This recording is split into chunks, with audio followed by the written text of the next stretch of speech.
सभी किसान साथियों का एक बार फिर से आपके अपने YouTube चैनल एडवांस फार्मर में स्वागत है। किसान भाई, उम्मीद करता हूं आप सभी बहुत अच्छे होंगे। अगर आप चैनल पर पहली बार आए तो चैनल को सब्सक्राइब कर वीडियो को लाइक कर दीजिएगा और अपने मित्रों को शेयर कर दीजिएगा। किसान साथियों, यदि आप कम लागत में कम समय में अच्छा मुनाफा कमाना चाहते हो तो आपको इस वीडियो को जरूर देखना चाहिए। किसान भाई, आज मैं आपको ऐसी फसल के विषय में बताऊँगा जिससे मात्र आप 10 से 12 हज़ार रुपये लगाकर 60 से 70 दिनों में खेती कंप्लीट करके खेत खाली कर सकते हैं और 1 एकड़ से आप कम 7 लाख रुपए बड़े आराम से कमा सकते हो। और इस फसल के जो रेट है किसान भाइयों, वो हमेशा 50 रुपये के आसपास बने होते हैं और सीजन पे तो ये 100 रुपये तक के पहुंच जाते हैं। किसान भाइयों, आज मैं आपको खीरा की उन्नत खेती के विषय में बताऊंगा। खीरा की उन्नत खेती आपको कैसे करना है और अच्छे से अच्छा उत्पादन आप किस तरीके से ले सकते हो, इसकी संपूर्ण जानकारी आपको मिलने वाली है। किसान साथियों, यदि आप बताए गए तरीके से खेती करते हैं तो आप 1 एकड़ से 200 क्विंटल का उत्पादन ले सकते हो और ये फसल मात्र 60 से 70 दिनों की है, इसलिए आप जो है इसकी 4 से 5 बार खेती कर सकते हो। किसान भाइयों, पूरे साल खीरा की जो है डिमांड अच्छी खासी बनी होती है और सीजन में तो बहुत ज़्यादा इसकी डिमांड होती है, क्योंकि सलाद के रूप में इसका सबसे ज़्यादा उपयोग किया जाता है जब इसके रेट आसमान छूते हैं। किसान भाइयों, अच्छे उत्पादन के लिए और अच्छी क्वालिटी के फल प्राप्त करने के लिए, कीटों से और रोगों से बचाने के लिए आपका जो लगाने का तरीका है वो सबसे इंपॉर्टेंट होता है। किसान भाइयों, तो चलिए आपको हम बताते हैं वो कौन सा तरीका जिससे आप अच्छे से अच्छा उत्पादन ले सकते हो। किसान साथियों, सबसे महत्वपूर्ण बात होती है कि हमें वो कौन सा समय है जिस पर खेती करना चाहिए ताकि हमें उत्पादन के साथ साथ मंडी भाव भी अच्छा मिले। तो किसान भाइयों, खीरा की जो खेती है उसे हम पूरे बरस के 12 माह तक कर सकते हैं। सभी माह में हम अच्छा उत्पादन ले सकते हैं, सिर्फ आपको सिंचाई पर ध्यान रखना होगा, क्योंकि गर्मियों के दिनों में ज़्यादा पानी की आवश्यकता होती है, बारिश के दिनों में कम सिंचाई की आवश्यकता होती है और ठंड के दिनों में इसे थोड़ी ज़्यादा सिंचाई की आवश्यकता होती है। मतलब हम कह सकते हैं कि अगर सिंचाई के साधन हमारे पास अच्छे हैं तो हम पूरे वर्ष भर खीरा की खेती कर सकते हैं। खीरा की खेती लगभग 70 दिन की होती है किसान भाइयों, इसलिए हम लगभग 5 से 6 बार इसकी खेती कर सकते हैं एक ही ज़मीन पर। इसके बाद में आगे हम बात करें किसान भाइयों कि हमें किस प्रकार की मिट्टी में अच्छा उत्पादन मिलता है। तो खीरा की खेती हम सभी प्रकार की मिट्टी में कर सकते हैं, चाहे वो हल्की भूमि हो, लाल मिट्टी हो, दोमट मिट्टी हो, काली मिट्टी हो, सभी में हमें अच्छा उत्पादन मिलता है। अगर आपके पास में पानी ढाल वाली दोमट मिट्टी है अगर, तो उसमें बहुत अच्छा उत्पादन आपको मिलेगा। सिर्फ आपको मिट्टी का जो pH मान है उसका ध्यान रखना होगा किसान भाइयों, क्योंकि मिट्टी का pH मान अगर 6 से नीचे है तो भी उत्पादन आपका घटेगा, यदि 7.5 के ऊपर तो भी उत्पादन आपका घटेगा। जैसे यदि pH मान मिट्टी का 7.5 से ऊपर जाता है तो आप प्रति एकड़ 50 किलोग्राम जिप्सम डालें इसमें, तो आपका जो pH मान मिट्टी का वो नियंत्रित हो जाएगा। यदि pH मान हमारा 6 से नीचे जाता है तो आपको प्रति एकड़ 2 किलोग्राम भुजा हुआ चूना का स्प्रे करना चाहिए ज़मीन पर, तो मिट्टी का जो pH मान है वो कंट्रोल रहेगा किसान भाइयों। तो इस प्रकार आप सही मिट्टी में जो है खेती करके अच्छा उत्पादन ले सकते हैं। उन्नत किस्में किसान भाइयों, अच्छे उत्पादन के लिए वैरायटी बहुत ज़्यादा इंपॉर्टेंट रोल निभाती है। जितनी अच्छी वैरायटी को हम लगाएंगे उतना अच्छा हमें उत्पादन मिलेगा। कुछ वैरायटी ऐसी होती है किसान भाइयों जिनमें रोग प्रतिरोधक क्षमता काफ़ी अच्छी होती है, तो इसमें बहुत सारे जो रोग लगते हैं जैसे पाउडरी मैन्योर हो गया, पत्ती धब्बा रोग हो गया, जड़ गलन, तना गलन, इस तरह के रोग नहीं लगते हैं। अगर रोग इसमें लग जाए तो बहुत ज़्यादा नुकसान देखने को हमको मिलता है किसान भाइयों। तो अगर उन वैरायटी की हम बात करें जिन्हें अच्छे उत्पादन हम ले सकते हैं तो हम लगा सकते हैं किसान भाइयों, सैमनिस कंपनी की लगा सकते हैं मालिनी, VNR कंपनी की लगा सकते हैं क्रिस। इसके अलावा ईस्ट वेस्ट कंपनी की आती है सायरा 934 के नाम से, सिजेंटा कंपनी की आती है ग्लोशी के नाम से। इन वैरायटी को लगाकर हम अच्छे से अच्छा उत्पादन ले सकते हैं और ख़ास बात यह है कि इन्हें हम भारत के सभी राज्यों में लगा सकते हैं और सभी मौसम में लगा सकते हैं किसान भाइयों। अगला सबसे इम्पोर्टेंट पॉइंट आता है खेत की तैयारी, जिस पर किसान भाई बहुत कम ध्यान देते हैं। पर ये बात है कि अगर आप जितना अच्छे से खेत की तैयारी करेंगे उतना अच्छे से आपको उत्पादन मिलेगा। किसान भाइयों, खेत की तैयारी करने से पहले हमें ध्यान ये रखना है कि इसमें जो पुरानी फसल है उसके अवशेष खेत में बिल्कुल नहीं रहना चाहिए और जो खरपतवार है उसके बीज और कहना चाहिए जो पौधे अगर लगे हुए हैं तो उन्हें निकाल कर पहले तो फेंक देना है। उसके बाद में कल्टीवेटर के माध्यम से आपको इसकी जुताई करवाना है। ज़्यादा गहरी जुताई करवाने की हमें आवश्यकता नहीं है, 2-3 बार अगर कल्टीवेटर हम चलाते हैं तो खेत की अच्छी से तैयारी हो जाएगी। खेत की तैयारी जब हम कर रहे हो, जब हमें अंतिम जुताई करना हो, तो उससे पहले आपको गोबर की अच्छी सड़ी हुई खाद का उपयोग करना है। लगभग 2 से 3 ट्रॉली प्रति एकड़ में आपको डालना है। अगर इसमें आप जिप्सम डालना चाहें या चूना डालना चाहें तो इसी समय आपको खाद मिला लेना है और खेत में बिखेर देना है किसान भाइयों। साथ ही यदि दीमक की समस्या खेतों में आती है तो आपको बवस्टीन पाउडर डालना है, इसमें लगभग 2 किलोग्राम प्रति एकड़ के हिसाब से। सभी खेत में डालने के बाद में रोटावेटर से पूरी तरह से खाद को मिक्स कर दें आप। उसके बाद में इसमें आप बेड बनाएं, क्योंकि बेड विधि से ही आपको खेती करना है जिससे आपको अच्छा उत्पादन मिलेगा किसान भाइयों। किसान भाइयों, आपको बता दूँ कि अगर आप गोबर खाद यूज़ कर रहे हैं तो बिल्कुल सड़ी हुई होना चाहिए। अगर गोबरी खाद सड़ी हुई नहीं होगी ना तो आपकी जो फसल है उसमें पीलापन देखने को आपको मिलेगा। आप कितने इसमें नाइट्रोजन की पूर्ति क्यों ना कर दें, उत्पादन में भी कमी देखने को मिलेगी और फसल में पीलापन भी आपको देखने को मिलेगा। जैसे कि मैंने बताया किसान भाई आपको कि बैड विधि से आपको खेती करना है, तो बैड विधि से अगर आप खेती करते हो तो आपको बहुत अच्छा उत्पादन मिलेगा, बहुत अच्छी गुणवत्ता के फल मिलेंगे। बैड विधि भी आप दो प्रकार से कर सकते हो, पहली जो कि साधारण विधि से आप कर सकते हो, दूसरा मल्चिंग और ड्रिप के माध्यम से आप कर सकते हो। यदि किसान भाइयों आपको अगर अच्छे से अच्छा उत्पादन लेना है, लगभग 200 क्विंटल का उत्पादन लेना है, तो बिल्कुल इसमें आप मल्चिंग और ड्रिप जरूर डालिएगा।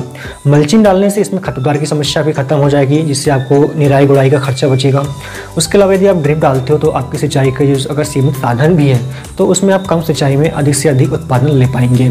साथ ही मल्चिंग डालने से क्या होता है कि जो हम इसमें खाद वगैरह देते हैं तो वो सीधे वातावरण में नहीं जाता है, वो नीचे अपना कहना चाहिए एक प्रकार से वैक्यूम बना लेता है और आवश्यकता अनुसार पौधे को भी मिलता रहता है किसान भाइयों, तो इससे उत्पादन भी अच्छा मिलता है। इसके अलावा किसान भाइयों आपको इसमें मचान विधि से खेती करना है। मचान विधि से अगर आप खेती करेंगे ना तो आपको 250 क्विंटल का भी उत्पादन मिल सकता है। मचान के लिए आपको क्या करना है, लगभग 5 फीट ऊंचे बांस का उपयोग करना है और 3 बार इसकी बंधाई करना है। आप जो बेड बनाएंगे किसान भाइयों उसकी बीच की दूरी लगभग 4 फीट की होनी चाहिए और बेड की जो चौड़ाई है ऊपर वो 1 फीट की होना चाहिए। ऊंचाई आप अपनी आवश्यकता अनुसार रख सकते हैं। इसके बाद में पौधे से पौधे की दूरी आप लगभग 1 से 1.5 फीट की रखें किसान भाइयों, तो बहुत अच्छा उत्पादन आपको मिलेगा। आप जैसे इसमें बांस लगाते हो तो लगभग 1 एकड़ में 1500 बांस के टुकड़ों की आपको आवश्यकता होगी और इसकी आपको 3 बार बंधाई करना है, तो आपको बहुत अच्छे रिजल्ट और बहुत अच्छे उत्पादन और बहुत अच्छी क्वालिटी के फल मिलेंगे और इसमें रोग और कीड़े भी बहुत कम देखने को आपको मिलेंगे किसान भाइयों। किसान भाइयों इसमें आप डायरेक्ट बिजाई कर सकते हो बेड पर, या तो फिर नर्सरी डालकर भी आप इसकी रोपाई कर सकते हो। दोनों तरीके बेस्ट हैं, दोनों में आप जो उचित समझे उसका उपयोग आप कर सकते हैं। आगे हम बात करें किसान भाइयों तो इसमें खाद प्रबंधन किस तरीके का होना चाहिए हमारा, क्योंकि अच्छे उत्पादन के लिए खाद भी सबसे इंपॉर्टेंट रोल निभाता है और अच्छे से अच्छे उत्पादन के लिए हमें सारे न्यूट्रिएंट्स की पूर्ति करने की आवश्यकता होती है किसान भाइयों। यदि आपके पास में हल्की भूमि है या भारी भूमि है, दोनों में आप जो कॉम्बिनेशन बताया जा रहा है उसका उपयोग आप कर सकते हो किसान भाइयों। 1 एकड़ के लिए कॉम्बिनेशन आपको बताया जा रहा है, आपको इसमें 3 बार खाद देना होगा। पहला जब आप बुआई कर रहे हो, दूसरा खाद जब इसमें फूल आ रहा है लगभग 25 दिन के आसपास दूसरा खाद आपको डालना है और तीसरा खाद किसान भाइयों आपको 45 से 50 दिन के बीच में डालना है। पहले जो आप खाद डालेंगे बेसल डोज के रूप में शुरुआत में बोते समय, उसमें आपको लेना है 1 एकड़ के लिए 45 किलोग्राम यूरिया, इसके अलावा 50 किलोग्राम DAP और इसमें 1 बैग आपको SSP का लेना है जो कि 50 किलो का आता है। साथ ही इसमें 35 किलोग्राम इसमें MOP लेना है जिसे हम पोटास कहते हैं।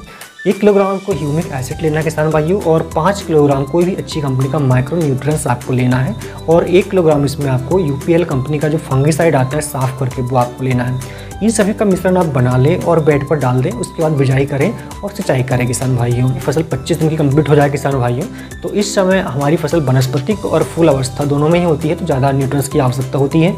इसमें आपको 45 किलोग्राम यूरिया लेना है और 10 किलोग्राम सागरी का लेना है किसान भाइयों और 5 किलोग्राम जिंक सल्फेट लेना है। इन तीनों का मिश्रण बनाकर आप जड़ों से 1 सेंटीमीटर या 2 सेंटीमीटर दूर डालकर सिंचाई करें, काफ़ी अच्छे रिजल्ट आपको देखने को मिलेंगे किसान। तीन खाद किसान भाइयों हमें देना है 50 दिन में। इसमें फल आने लगते हैं, उस समय फल बनने लगते हैं। इसमें आपको 45 किलोग्राम यूरिया का उपयोग करना है, लेकिन यूरिया का उपयोग करने से पहले आपको ये देखना है कि फसल में अगर अच्छी बढ़वार है, अच्छी ग्रोथ है, तो यूरिया की मात्रा आपको घटा देनी है, लगभग 20 किलो कर देनी है किसान भाइयों। यदि पीलापन आता है और बढ़वार उतनी अच्छे से नहीं हो रही है तो आप 45 किलोग्राम यूरिया का उपयोग करें और साथ ही 1 किलोग्राम इसमें बोरान डालें और डालकर आप सिंचाई कर दें, तो बहुत अच्छे से आपको इसमें बढ़वार देखने को मिलेगी, अच्छी क्वालिटी के फल आएंगे, फूल गिरने की समस्या खत्म हो जाएगी। किसान भाई यदि आप मल्चिंग का उपयोग करते हो तो खरपतवार की तो समस्या इसमें खत्म हो जाएगी। यदि आप साधारण तरीके से खेती करते हो तो इसमें खरपतवार की समस्या भी बनती है, जिसे आपको 2 से 3 बार निराई गुड़ाई के माध्यम से कंट्रोल करना होगा। ध्यान रखें इसमें आप दवाइयों का स्प्रे ना करें, क्योंकि दवाई अगर आप स्प्रे करते हो तो फसल पीलापन आता है, बढ़वार इसकी रुक जाती है। इसके अलावा किसान भाइयों इसमें आपको रोगों से और कीटों से बचाने के लिए लगभग 2 से 3 बार दवाइयों का भी स्प्रे करना होगा। पहला स्प्रे 15 दिन में करें आप, दूसरा स्प्रे 45 दिन में करें और आवश्यकता अगर पड़ती है तो इसमें आप 65 दिन के आसपास में अंतिम स्प्रे कर सकते हो। कीटों का प्रकोप देखा जाता है, जैसे सफ़ेद मक्खियाँ होगी, लाल मकड़ी होगी, तना छेदक इल्लियाँ होगी, इस तरह के बहुत सारे कीट लगते हैं और रोग भी देखने को मिलते हैं, जैसे जड़ गलन, तना गलन, फुल्ली छेदक इल्लियाँ, बहुत सारे रोग भी देखने को मिलते हैं। तो इनसे बचाने के लिए आपको एक कीटनाशक दवा और एक फंगिसाइड दवा लेना है। साथ ही फसल की अच्छी ग्रोथ के लिए एक NPK खाद भी आपको साथ में लेना है। तो इसमें कौन कौन सी आपको दवाइयाँ लेना है किसान भाइयों, तो इसमें आपको लेना है जो कि प्रति पंप के हिसाब से बताई जा रही है आपको। बायर कंपनी की आती है सोलोमन कीटनाशक, जिसकी 15 ml लेना है। बायोस्टीन का आता है रोको फंगिसाइड, जिसकी 30 ग्राम मात्रा आपको लेनी है। धन का जो NPK आता है 19-19, जिसकी 100 ग्राम मात्रा आपको लेना है। दवाइयों का स्प्रे आपको दूसरी बार और तीसरी बार भी करना है किसान भाइयों। तो इस प्रकार से अगर आप दवाइयों का स्प्रे करते हैं तो हमारी फसल कीटों से, रोगों से मुक्त रहेगी किसान भाइयों। आगे हम बात करें कि इसमें हमें कितनी लागत आती है। यदि आप साधारण तरीके से खेती करते हो किसान भाई बिना ड्रिप और मल्चिंग के, तो इसमें लगभग 18 से 20 हज़ार की लागत आपको प्रति एकड़ में आएगी। और इसके अलावा यदि आप मल्चिंग और ड्रिप डालते हो अगर, तो लगभग 70 हज़ार के आसपास में खर्चा आपको आने वाला है। प्रति एकड़ किसान भाई उत्पादन की हम बात करें तो 200 क्विंटल का उत्पादन हमें मिलता है। और जैसे कि आप जानते हो कि इसके भाव जो हैं वो लगभग 20 से 50 रुपये तो अभी बने हुए हैं, और आगे चलकर रेट जो सीजन के हिसाब से 100 रुपये तक भी पहुंच जाते हैं किसान भाइयों।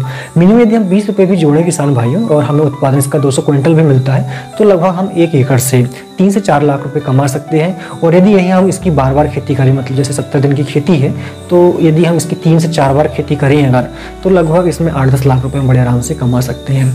तो किसान भाई उम्मीद करता हूँ जानकारी आपको पसंद आई होगी। वीडियो पसंद आए तो लाइक करके शेयर कर दीजिएगा। धन्यवाद।